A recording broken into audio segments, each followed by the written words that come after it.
What's your name, age, and where are you from? I'm Patrick Reginald Norville. I'm 38 years old, and I was born in Rutherfordton, North Carolina, which is in the Appalachian Mountains in North Carolina. Oh, what brings you out to California? Honestly, I came out here for drug rehabilitation about a year and a couple months ago. Oh, yeah. Cool. Welcome to California, Yeah. brother.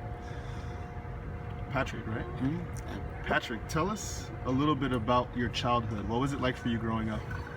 I'm one of 4 boys, and see, my older brother and I are what's considered, I guess, whole brothers, and my younger 2 brothers had a different father. Parts of my childhood were really good, and other parts were, tough. Family was split up early on,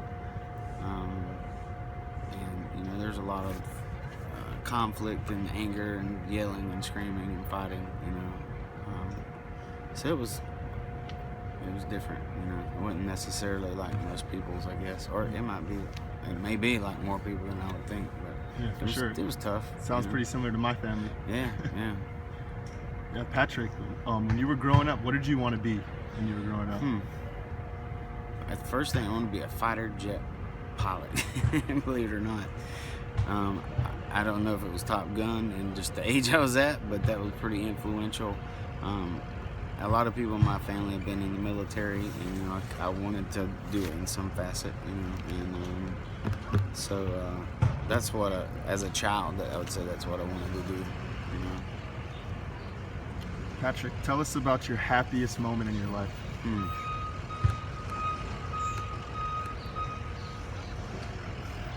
Let's see. Probably, I was 18 and graduating from school. And I also was graduating from like a rehab place that I've been in for a long time. And my grandma and my mother and my brother-in-law were there. So it was, thinking back, is probably one of my better times, or probably one of the best times, for sure. Yeah. I see that it's a powerful moment for you. I see you getting a little emotional over it. Yeah. Thank you for sharing that. Yeah, with us. absolutely. Yeah. Patrick, tell us about your saddest moment in your life.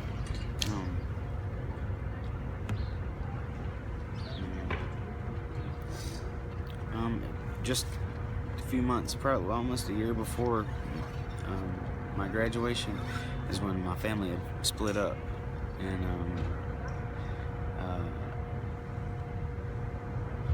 to know, like when something's done, and you just get a gut feeling, just like when when you hear the truth, that it's true.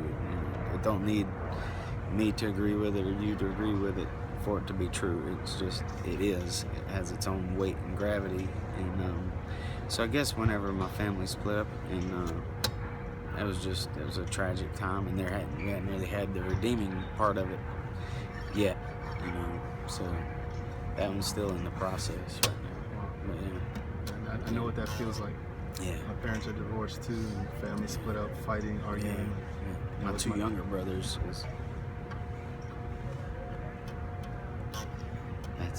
that's tough, as you want to be a good older brother or a good father, so it's tough whenever you haven't had the chance to kind of make things okay. It's one thing whenever you have the chance every day to approach somebody and to make amends, or to try to make things better, but when you want to and you don't have the opportunity to, that's a whole nother ball of wax there. So if you got the chance to tell somebody, you might as well do it. You may not. You could be one of the people who don't have those opportunities. So, plus that person may not know that, and that could be something, could be monumental to them. Whereas, we tend to just think that our thoughts are probably the most important, or that's the right way or the only way, since we tend to be pride driven. So making a difference in somebody's life is a big thing to me. So, That's powerful. Patrick, who's the most important person to you? Um, my mother. Her name's Teresa, and she's an example of of someone who's been through, she's been through hell the majority of her life, and she's a good person, and actually to see somebody who's been treated like shit and does not deserve it. If anything, she deserves accolades for what she's been through and what she's accomplished. So it's like, how the hell can shit like that happen to people that really don't deserve it, And she's now like 66 and retired and married to like a elementary school friend, and they have a house that's paid for, and I miss her. But she's, it all came around, and I used to worry about where, what I would do whenever, she got older and she couldn't work, and, so I don't have to worry about my mom. She's good, and that's really one of the more important things, and yeah. Sorry to be so sniffly. No, man, it's okay. Patrick, what are you grateful for?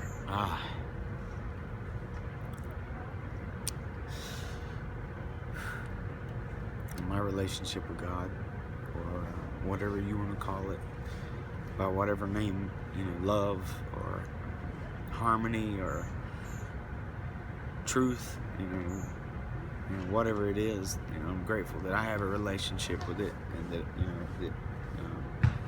He knows who I am, and I'm learning more about who He is, and that sustains me on days that I don't have physical nourishment or the things that I want, to comfort myself.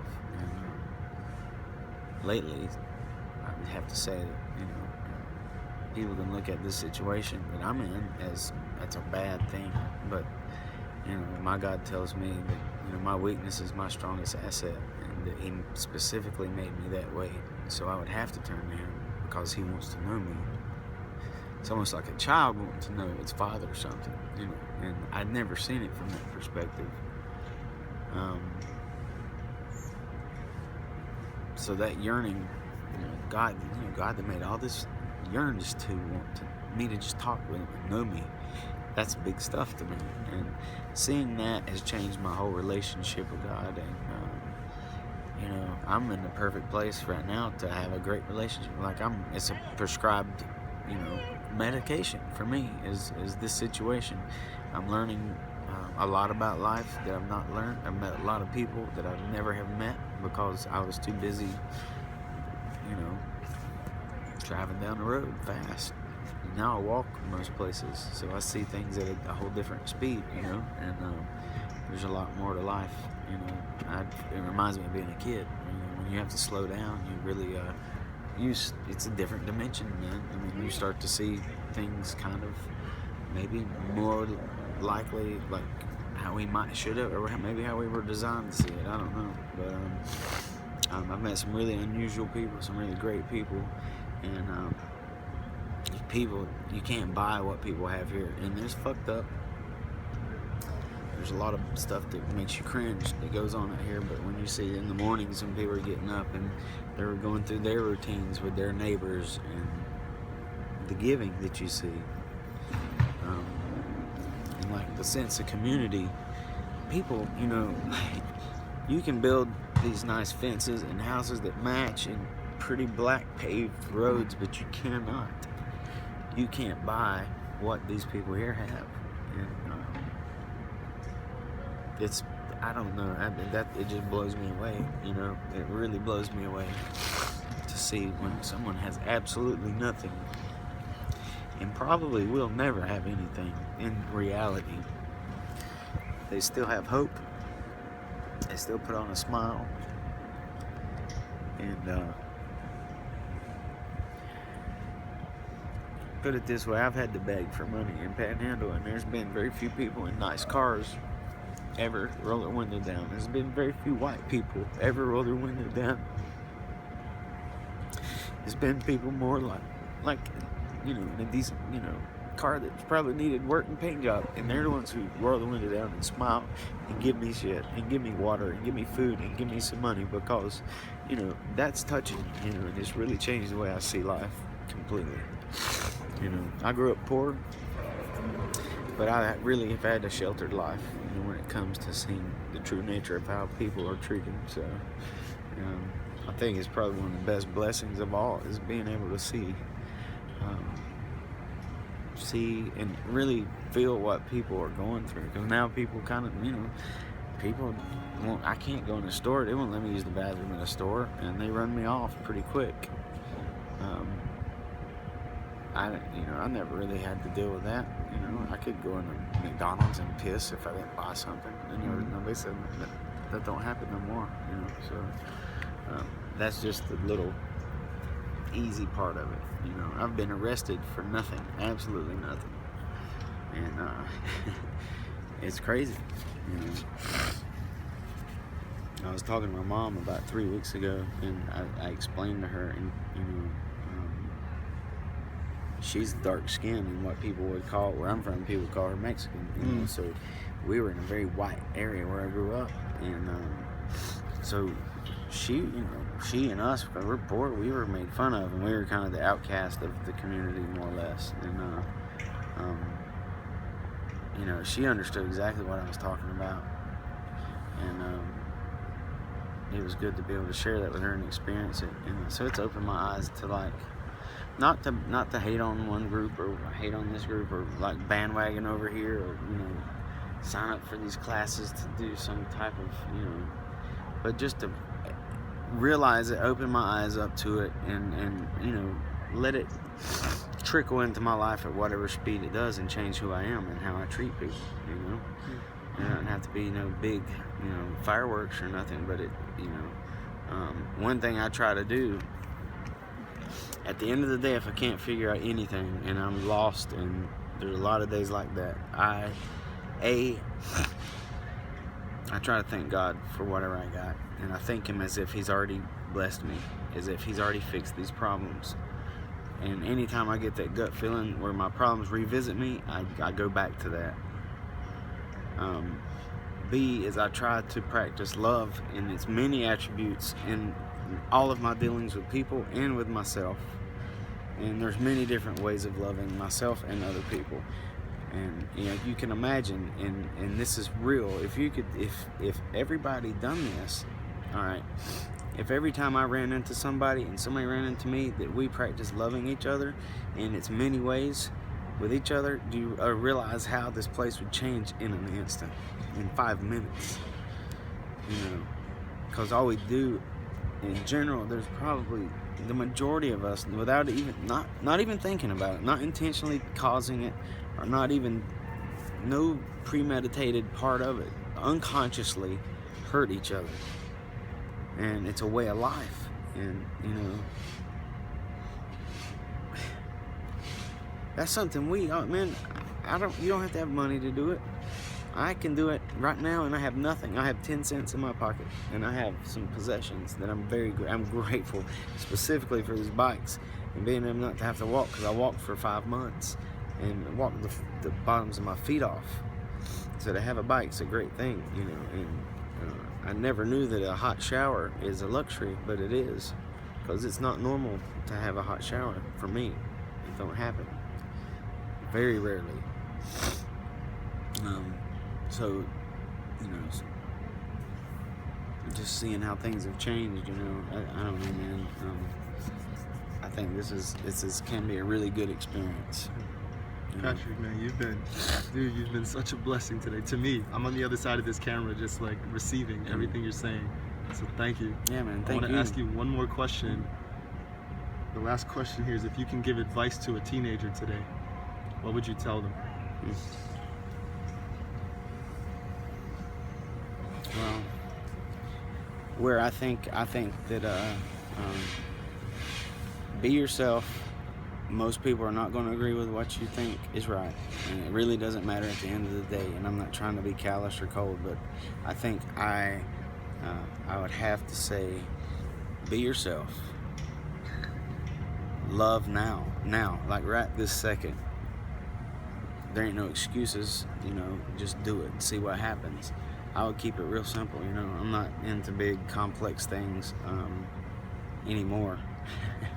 But I would just say to be yourself and to love, you know.